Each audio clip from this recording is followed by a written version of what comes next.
Hi ಸ್ನೇಹಿತರೆ, ನಮಸ್ತೆ ಎಲ್ರಿಗೂ. ನಾನು ಜಾವಗಲ್ಲಿಂದ ಹೊರಟೆ ಹೈದರಾಬಾದ್ ಕಡೆಗೆ. ಹಾಗೆ ಹೋಗ್ತಾ ಇದ್ದೀನಿ. ನೋಡಬೇಕಾದ್ರೆ ಮುಂದೆ ರೋಡಲ್ಲಿ ಫುಲ್ ಕುರಿ ಮೇಯಿಸೋರು ಕುರಿ ಕರ್ಕೊಂಡು ಹೋಗ್ತಾ ಇದ್ದರು. ಅವರನ್ನು ನೋಡಿಕೊಂಡು ಮುಂದಕ್ಕೆ ಹೋಗ್ಬೇಕಾದ್ರೆ ನಮ್ಮದು ಇನ್ನೊಂದು ಗಾಡಿ ಹೈದರಾಬಾದ್ ಲೈನಿಗೆ ಹೋಗೋರು. ಇವರು ನಮ್ಮ ಆತ್ಮೀಯ ಸ್ನೇಹಿತ ಮಬ್ರೂಕ್ ಫಾರೂಕ್ ಅಂತೇಳಿ ಇವರು ಸಿಕ್ಕಿದ್ರು. ಅವ್ರ ಹತ್ರ ಮಾತಾಡಿಕೊಂಡು ಅವ್ರ ಗಾಡಿನ ಒಂಚೂರು ವೀಡಿಯೋ ಮಾಡಿಕೊಂಡು ಅಲ್ಲಿಂದ ಹೊರಟೆ. ಲಕ್ಷ್ಮೇಶ್ವರ ಅಂತ ಹೇಳಿ ಇವ್ರ ಗಾಡಿ ನೇಮ್ಬೋದು. ಮಬ್ರೂಕ್ ಇತ್ತು ಮೊದಲು, ಅದು ಇವಾಗ ಚೇಂಜ್ ಮಾಡಿದ್ದಾರೆ. ಅಲ್ಲಿಂದ ಹೈವೇಲಿ ಹೋಗ್ತಾ ಇದ್ದೀನಿ. ಹೈವೇಲಿ ಹೋಗ್ಬೇಕಾದ್ರೆ ಸ್ವಲ್ಪ ಒಂದು ಓಮ್ನಿ ಕಾಣಿಸ್ತು. ಓಮ್ನಿಗೆ ಒಂದು ಡೆಕೋರೇಷನ್ ಅದೆಲ್ಲ ಇತ್ತು, ಅದನ್ನು ವೀಡಿಯೋ ಮಾಡಿದೆ. ಹಂಗೆ ಮುಂದಕ್ಕೆ ಹೋಗ್ಬೇಕಾದ್ರೆ ಟೋಲ್ ಗೇಟ್ ಹತ್ರ ಮುಟ್ತಾ ಇದ್ದೀನಿ. ಟೋಲ್ ಗೇಟ್ ಹತ್ರ ಮಾವಂದಿರು ರೆಡಿ RTO ಅವ್ರ ಕೈಗೆ ಸಿಕ್ಕಾಕೊಂಡೆ. ಏನಿಲ್ಲ, ಡಾಕ್ಯುಮೆಂಟ್ಸು ಓವರ್ಲೋಡು ಏನಿಲ್ಲ, ನನ್ನ ಹತ್ರ ಕ್ಲಿಯರ್ ಆಗಿತ್ತು. ಅಂದು ಅವ್ರಿಗೆ ಮಾಮೂಲಿ ಕೊಡಲೇಬೇಕು. ಅದು ಏನು ಇರಲಿ ಇಲ್ಲದಿದ್ದಲ್ಲಿ ಗಾಡಿ ಡಾಕ್ಯುಮೆಂಟ್ಸ್ ಚೆಕ್ ಮಾಡಲ್ಲ, ಏನು ಮಾಡಲ್ಲ. ಮುಂದೆ ಪೊಲೀಸು, ಹಿಂದೆ RTO, ಇವ್ರದ್ದೇ ದರ್ಬಾರು ಟೋಲಲ್ಲಿ. ಹಂಗೆ ಅವ್ರಿಗೆ ಕೊಟ್ಕೊಂಡು ಅವರಿಂದ ಮುಂದೆ ಹೊರಟೆ. ಅವ್ರಿಗೆ ಕೊಡೋದನ್ನು ಕೊಟ್ಟು ನೋಡಿ ಹೆಂಗೆ ಗಾಡಿ ಸೈಡ್ ಹಾಕ್ಸ್ತಾರೆ ಲೈಟೆಲ್ಲ ಹಿಡ್ಕೊಂಡು. 10-15 ಜನ ಇರ್ತಾರೆ. ಹೆಂಗೆ ಹೋಗೋದು? ಅವರು ನೋಡ್ಕೊಂಡು ಹೋಗೋಕ್ಕಾಗತ್ತಾ? ಇಲ್ಲ. ಈ ಗಾಡಿಗೆ ಅಡ್ಡನೇ ಓಡೋಡ್ಕೊಂಡು ಬರ್ತಾರೆ. 100 ರೂಪಾಯಿ ಆಸೆಗೋಸ್ಕರ ಬಂದು ಎಲ್ಲಾದರೂ ಗಾಡಿ ಸಿಕ್ಕಾಕೊಂಡ್ರೆ ಆಮೇಲೆ ಗತಿನೇ ಗತಿ. ಅಲ್ಲಿಂದ ಇದು ನಮ್ಮ ಪುತ್ತೂರು ಎಕ್ಸ್ಪ್ರೆಸ್ ಗಾಡಿ, ನಮ್ಮ ಪುತ್ತೂರು ಎಕ್ಸ್ಪ್ರೆಸ್ ಅಂತ ಇದನ್ನು ನೆಂಬೋಡು. ಇದು ಸಿಕ್ತು. ಅಂತೂ ಇಂತು 3 ಗಾಡಿ ಆಯಿತು. ಹಂಗೇ ಇನ್ನೊಂದು ಟೋಲ್ ಹತ್ರ ಬಂದು ಗಾಡಿ ಸ್ವಲ್ಪ ಸೈಡ್ ಹಾಕ್ಬಿಟ್ಟು ನಿದ್ದೆ ಮಾಡೋಣ ಅಂತೇಳಿ ಪ್ಲ್ಯಾನಿಂಗು. ಈ ಟೋಲ್ ಪಾಸ್ ಆದ ತಕ್ಷಣ ಇಲ್ಲಿ ನೋಡಿ ಲಕ್ಷ್ಮೇಶ್ವರ ಮತ್ತು ಸಿಟಿಸನ್ನು, ಇನ್ನು ಪುತ್ತೂರು ಎಕ್ಸ್ಪ್ರೆಸ್ ಬರುತ್ತೆ. ಅಲ್ಲಿಗೆ 3 ಗಾಡಿ ಆಯಿತಾ. ಬೆಳಿಗ್ಗೆ ನೋಡ್ತೀವಿ 4 ಗಾಡಿ ಆಗಿರುತ್ತೆ. ಮಬ್ರೂಕ್ ಹತ್ರ ನಾನು ಕೇಳಿದೆ ಎಲ್ಲಿಗೆ ಲೋಡ್ ಅಂತೇಳಿ. ಅವ್ರು ನೋಡಿ ತಲೆಗೆ ಸರ್ದಾಯಿ ಥರ ಟವೆಲೆಲ್ಲ ಕಟ್ಕೊಂಡು, ನಾನು ಅವ್ರು ಹೋಗ್ತಾ ಇರೋದು ಹೈದ್ರಾಬಾದಿಗೆ, ಹೇಳಿದ ಮಾತ್ರ ನಾನು ರಾಜಸ್ಥಾನ ಹೋಗ್ತಾಯಿದ್ದೀನಿ ಅಂತೇಳಿ ಸಖತ್ತಾಗಿ ಜೋಕ್ಸ್ ಆಗಿತ್ತು. ಬೆಳಿಗ್ಗೆ ಎದ್ದು ನೋಡ್ತೀವಿ ಇನ್ನೊಂದು ಗಾಡಿ ರೆಡಿ. ಇದು ನೇಮ್ ಬೋರ್ಡ್ ಇಲ್ಲ, ಪುತ್ತೂರಿದೆ ಗಾಡಿ, ಇದು ಗಾಡಿ, ಒಟ್ಟಿಗೆ 4 ಗಾಡಿ ಜೊತೆಗೆ. ಅಲ್ಲಿಂದ ಸೀದಾ ಬಂದೆ ಬಳ್ಳಾರಿ ಹತ್ರ. ಡೀಸೆಲೆಲ್ಲ ಫುಲ್ ಮಾಡಿಕೊಂಡೆ. ಪುನಃ ಅಲ್ಲೇ ರೇಟ್ ಕಮ್ಮಿ, ಆಂಧ್ರ ಬಂದರೆ ರೇಟ್ ಜಾಸ್ತಿ, ತೆಲಂಗಾಣ ರೇಟ್ ಜಾಸ್ತಿ. ಅಲ್ಲಿ ಡೀಸೆಲೆಲ್ಲ ಫುಲ್ ಮಾಡಿಕೊಂಡು ಮುಂದೆ ಬರಬೇಕಾದ್ರೆ ನೋಡಿ ಹೆಂಗೆ ನಮ್ಮೂರಲ್ಲಿ ಇದೆಯಾ ಇದು? ಇಲ್ಲ.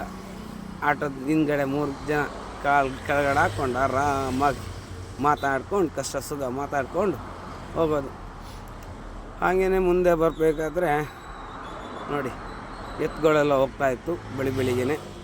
ನಾವು ಹಂಗೇ ಸೀದಾ ಹೊಡ್ಕೊಂಡು ಬಂದ್ವಿ. ಏನೋ ಟಯರಿಗೆ ಯಾರು ಹಿಡಿಯೋಕ್ಕಿತ್ತು. ಇದೊಂದು ಭಾರತ್ ಬೆನ್ಸ್ ಗಾಡಿ ಟೈರ್ಗೆ ನೀರು ಹಿಡಿಬೇಕಾದ್ರೆ ನಾವು ಪಕ್ಕದಲ್ಲಿದ್ದ ಟೀ ಅಂಗಡಿಯಲ್ಲಿ ಟೀ ಕುಡಿತಾ ಮಾತಾಡ್ತಾಯಿದ್ವಿ. ಮಬ್ರೂಕ್ ಅವರ ಕತೆ. ಇವರು ಆಲ್ ಇಂಡಿಯಾ ಸುತ್ತಿದಂಥ ಏಕೈಕ ವ್ಯಕ್ತಿ ನಮ್ಮ ಪುತ್ತೂರಲ್ಲಿ. ಯಾವ ಕಡೆ ಹೋಗಿಲ್ಲ ಅಂತ ಕೇಳಬೇಡಿ, ಎಲ್ಲ ಕಡೆ ಹೋಗಿದೆ.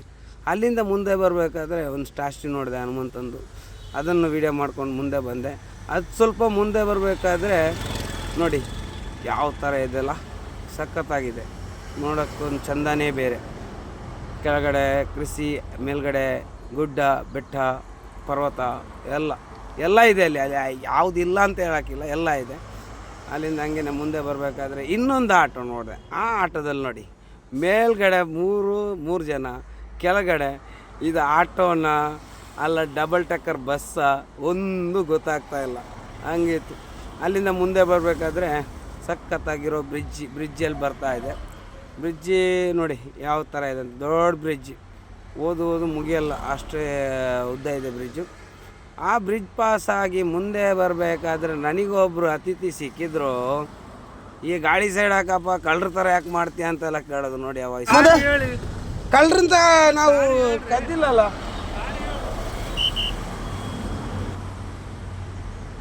ಅಲ್ಲಿ ಏನಿಲ್ಲ, ಬರೀ ಒಂದು ಪೊಲೀಸ್ ಚೌಕಿ ಅಷ್ಟೇ. ಅಲ್ಲಿ ಆ ಥರ ಆಟೋದ ಮೇಲೆ ಮೇಲ್ಗಡೆ ಕೆಳಗಡೆ ಎಲ್ಲ ಜನ ಹಾಕ್ಕೊಂಡು ಬಂದರೂ ಏನು ಮಾಡಲ್ಲ. ಲಾರಿ ಅವ್ರು ಕಂಡ್ರೆ ಮಾತ್ರ ಇವರಿಗೆ ಸಖತ್ತಾಗಿ ಬಿಸಿ ಆಗುತ್ತೆ. ಸೈಡ್ ಹಾಕಬೇಕು, ಡಾಕ್ಯುಮೆಂಟ್ಸ್ ತೋರಿಸ್ಬೇಕು, ಮಾಮೂಲಿ ಕೊಡಬೇಕು, ಎಲ್ಲ ಇರುತ್ತೆ. ಇದು ವಿದ್ಯುತ್ ಸರಬರಾಜು ನೋಡಿ ಹೆಂಗಿದೆ ಅಂತೇಳಿ. ಅದ್ರ ಕೆಳಗಡೆ ಹೋಗ್ತಾಯಿದ್ದೀನಿ. ಹಂಗೆ ಮುಂದಕ್ಕೆ ಹೋದೆ. ಮುಂದಕ್ಕೆ ಹೋಗ್ತಾ ನಾನು ಇನ್ನು ಹತ್ತದೆ ನಮ್ಮ Hyderabad to Bangalore highway, Tirupati Hyderabad Bangalore highway ಇದೆಯಲ್ಲ ಅದರಲ್ಲಿ ಹತ್ತಿದೆ. ಅಲ್ಲಿಂದ ನನಗೆ ಅನ್ಲೋಡಿಂಗ್ ಪಾಯಿಂಟು ಹೊಟ್ಟೆ ಹಸ್ತಾಯಿತ್ತು. ಮುಂದೆ ಹೋಗಿ ಏನಾದರೂ ಹೊಟ್ಟೆಗೆ ಹಾಕೋಣ ಅಂತ ಹೇಳಿ ಹೋಗ್ತಾ ಇದ್ದೀನಿ ಹೈವೇ ಅಂದರೆ ನೋಡಿ ಹೆಂಗಿದೆ, ಡಬಲ್ ರೋಡು ಸಖತ್ತಾಗಿದೆಯಲ್ಲ. ಹಂಗೆ ಡಾಬಾ ಬಂತು, ನಮ್ಮ ಮಾಮೂಲಿ ಡಾಬಾ. ಆ ಡಾಬಾದ ಹತ್ರ ಹೋದೆ. ಇದೇ ನಮ್ಮ ಮಾಮೂಲಿ ಬಂದು ನಿಲ್ಲುವಂಥ ಡಾಬಾ. ನೈಟು ವಾಲ್ಟ್ ಆಗೋದು ಇದೇ ಡಾಬಾದಲ್ಲಿ ವಾಲ್ಟ್ ಆಗೋದು. SBR ಅಂತೇಳಿ ಡಾಬಾದ ಹೆಸರು. ಸಖತ್ತಾಗಿದೆ. ರೊಟ್ಟಿ, ಮಟನ್ನು, ಚಿಕನ್ನು ಇದೆಲ್ಲ ಸಿಗುತ್ತೆ ಇಲ್ಲಿ. ಒಳ್ಳೆ ವ್ಯೂ. ಅಲ್ಲೇನೋ ಒಳಗಡೆ ವಾಶ್ ಮಾಡ್ತಾಯಿದ್ರು, ಹೊರಗಡೆ ಕುತ್ಕೊಂಡು ಊಟ ಮಾಡ್ಕೊಂಡು ಅಲ್ಲಿಂದ ಓಡಬೇಕಾದ್ರೆ ನಾನು ನೋಡ್ತೀನಿ ಇದೇನಪ್ಪ ಲಾರಿ ಮೇಲೆ ಒಂದು ಲಾರಿ ಅಂತ ನೋಡಿ. ಅದು ಟ್ರಕ್, ಅದು ಡೆಲಿವರಿಗೆ ಹೋಗೋದು. ಲಾರಿ ಮೇಲೆ ಹಾಕ್ಕೊಂಡು ಹೋಗ್ತಾ ಇದ್ದು. ಅವ್ರನ್ನ ನೋಡ್ಕೊಂಡು ಆ ಗಾಡಿನ ನೋಡಿಕೊಂಡು 14 ವೀಲ್ ಗಾಡಿ ಸಖತ್ತಾಗಿತ್ತು ಗಾಡಿ. ಅದನ್ನು ನೋಡಿಕೊಂಡು ಸೀದಾ ಹೋದೆ. ನಾನು ಬಂದುಬಿಟ್ಟೆ Hyderabad ring road, Nehru ring out road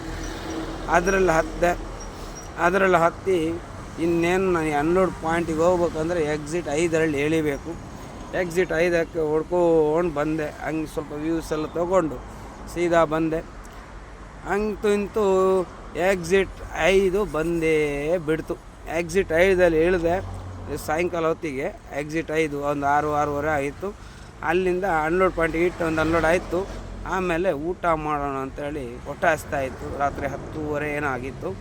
ಈ ಹೋಟೆಲಿಗೆ ಬಂದೆ. ಇಲ್ಲಿ ಹಂಗೆ ಹೈದ್ರಾಬಾದ್ ಬಂದ ನಂತರ ಒಂದು ಬಿರಿಯಾನಿ ತಿಂದಿಲ್ಲ ಅಂದರೆ ಮಜಾನೇ ಇರಲ್ಲ. ಹಂಗೆ ಹೈದ್ರಾಬಾದ್ ಬಿರಿಯಾನಿ ತೊಗೊಂಡೆ. ಒಂದು ಹೊಟ್ಟೆ ತುಂಬ ಊಟ ಮಾಡಿದೆ. ಸಖತ್ತಾಗಿತ್ತು ಬಿರಿಯಾನಿ. ಫ್ಯಾಂಟಾಸ್ಟಿಕ್ ಬಿರಿಯಾನಿ ಅಂತ ಹೇಳ್ತಾರೆ, ಆ ಥರ ಇತ್ತು. ಅಲ್ಲಿಂದ ಮುಂದೆ ಕಾಕನಂಗಡಿಯಲ್ಲಿ ಒಂದು ಬೀಡ ಹಾಕ್ಕೊಳ್ಳೋಣ ಅಂತ ಒಂದು ಬೀಡ ಹೇಳಿದೆ, ಸ್ವೀಟ್ ಬೀಡ. ಬಿರಿಯಾನಿ ತಿಂದಿರೋ ಮಸ್ತ್ ಅಲ್ವಾ, ಹಂಗೆ ಸ್ವೀಟ್ ಬೀಡ ಹಾಕ್ಕೊಂಡು ನೋಡಿ ಬೀಡ ಸಖತ್ತಾಗಿತ್ತು. ಮಡಚಿದ ರೀತಿ ಕೆಳಗಡೆ ಪೇಪರ್ ಹಾಕಿ ಕೊಟ್ಟಿರೋದು, ಕಚ್ಚಿ ಪೇಪರನ್ನು ಬಿಸಾಡಿ ಬೀಡ ಮಾತ್ರ ತಿನ್ನೋದು. ಇದು ನನ್ನ unload point, last unload point. ಅಲ್ಲಿ ನೈಟಲ್ಲಿ ವಾಲ್ಟ್ ಆಗಿದೆ. ಬೆಳಿಗ್ಗೆ ಎದ್ದು ಒಂದು ಟೀ ಕುಡಿಯೋಣ ಅಂತೇಳಿ ಸೀದಾ ಟೀ ಅಂಗಡಿಗೆ ಹೋದೆ. ಇಲ್ಲಿ ನೋಡಿ ಸಖತ್ತಾಗಿದೆ ಟೀ. ಮತ್ತೇನು ಗೊತ್ತಾ, ನಾನು ಟೀ ಕುಡಿತೀನಿ, ಆದರೆ ನೀವು ವೀಡಿಯೋ ನೋಡ್ತೀರ ಒಂದು ಲೈಕ್ ಮಾಡಿ, ಹಂಗೇ ಸಬ್ಸ್ಕ್ರೈಬ್ ಮಾಡಿ, ಮತ್ತೇನು ಶೇರ್ ಮಾಡಿದ್ರೆ ಶೇರ್ ಮಾಡಿ, ಒಂದು ಸಪೋರ್ಟ್ ಕೊಡಿ. ನಿಮ್ಮ ಸಹಕಾರ ಯಾವಾಗಲೂ ನನ್ನ ಜೊತೆ ಇರಲಿ. ಹಂಗೇ ಟೀ ಕೊಟ್ಟರು. ಟೀ ಮತ್ತು ಬಿಸ್ಕೆಟು ಸಖತ್ತಾಗಿತ್ತು. ಬೆಳಗ್ಗೆನೆ ಆ ಟೀ ಬಿಸ್ಕೆಟು ತಿಂದೆ. ಆಮೇಲೆ ನೋಡಿ ಏನು ಮಾಡೋದಂತೇಳಿ ಅನ್ಲೋಡ್ ಆಗ್ತಾಯಿತ್ತು ಗಾಡಿ. ಅಲ್ಲಿ ಗಾಡಿ ಹತ್ರ ಹೋಗಬೇಕು. ಅಲ್ಲಿ ಗಾಡಿ ಅನ್ಲೋಡಿಗೆ ಇಟ್ಟು ಬಂದಿರೋದು. ನಾನು 3 ಪಾಯಿಂಟ್ ಇರ್ತದೆ, 2 ಪಾಯಿಂಟ್ ತೆಗ್ದಿಲ್ಲ ಅಂದರೆ ನೈಟ್ ಅನ್ಲೋಡ್ ಮಾಡಿದ್ದೀನಿ. ಇದು ಬೆಳಿಗ್ಗೆ ಹೊತ್ತು ಅನ್ಲೋಡ್ ಮಾಡೋದಲ್ಲ, ಅದಕ್ಕಾಗಿ ನಾನು ಇವಾಗ ಬೆಳಿಗ್ಗೆ ಅಲ್ಲೂ ಅನ್ಲೋಡಿಗೆ ಜನ ಇರಲಿಲ್ಲ. ಒಂದು ಕಡೆ ನಾನೇ ಸ್ವಲ್ಪ ಸೇರಿ ಅನ್ಲೋಡ್ ಮಾಡಿದೆ. ಅಂದರೆ ನನಗೆ ಬೆಳಿಗ್ಗೆ ಹೋಗ್ಬೇಕಲ್ಲ ಅಂತ ಹೇಳೋ ಉದ್ದೇಶದಲ್ಲಿ ಅನ್ಲೋಡ್ ಪಾಯಿಂಟ್ ಇದು 3ನೇ ಅನ್ಲೋಡ್ ಪಾಯಿಂಟು.